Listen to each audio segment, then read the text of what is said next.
বিশ্বের শিল্প খাত দুর্ঘটনায় অন্যতম সাভারের রানা প্লাজা ট্র্যাজেডি। এই ঘটনায় হাজারের উপর প্রাণহানির পর রপ্তানিমুখী তৈরি পোশাক খাতের কর্মপরিবেশ নিরাপদ হয়ে এসেছে।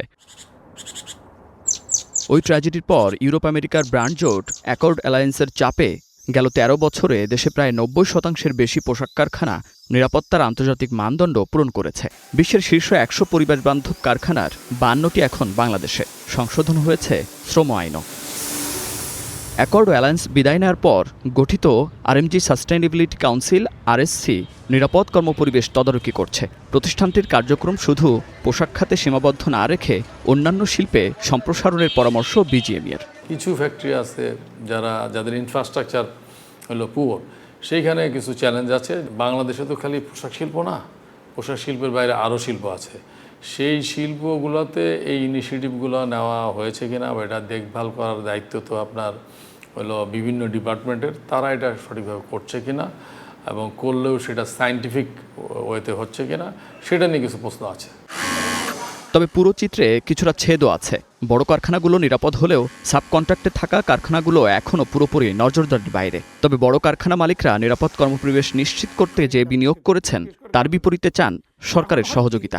সরকার যখন একটা পলিসি করে দেয়, এটা অন্য কোনো সেক্টরে কি কেউ ইমপ্লিমেন্ট করলো কি না করলো এগুলি কেউ দেখার নাই, কিন্তু আমাদের আবার এটা দেখার আছে, কারণ আমার বায়ারও এখন এই কিতাব নিয়ে বসে অডিট করে। আমাদের তো লাগবে আরও বেশি হলো আপনার ফায়ার স্টেশন। সরকারের কাছে যে আবেদন যেন এটা দূরত্ব ভেদে এটা সংখ্যা যেন আরও বাড়ে।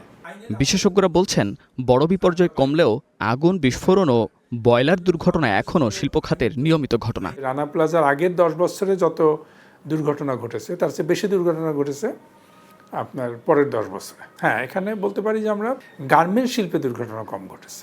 অবকাঠামোগত উন্নতি একটা শিল্পে আমাদের হয়েছে। দুঃখজনকভাবে সেটাকে আমরা অন্যান্য শিল্পে জাতীয় একটা নিরাপত্তার যে আমার সংস্কৃতি হওয়া উচিত ছিল সেটা করতে পারিনি। সবচেয়ে জরুরি হচ্ছে বিচারটা হয়নি কারণ, যার জন্য একটা বিচারহীনতার সংস্কৃতি, মানুষের এই সমস্ত ব্যাপারে অবজ্ঞার একটা সংস্কৃতি তৈরি হয়েছে।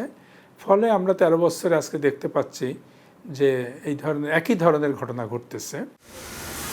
রানা প্লাজা ধসের পর গেল বছর পর্যন্ত টাম্পাকো বিস্ফোরণ, চুরিহাট্টা অগ্নিকাণ্ড, হাশেম ফুটে আগুন এবং সীতাকুণ্ডে বিস্ফোরণে প্রাণ গেছে 200 জনেরও বেশি মানুষের।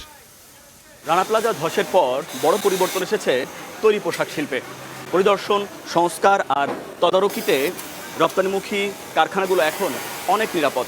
সেই সাথে যুক্ত হয়েছে বিশ্বের শীর্ষ সব সবুজ কারখানা।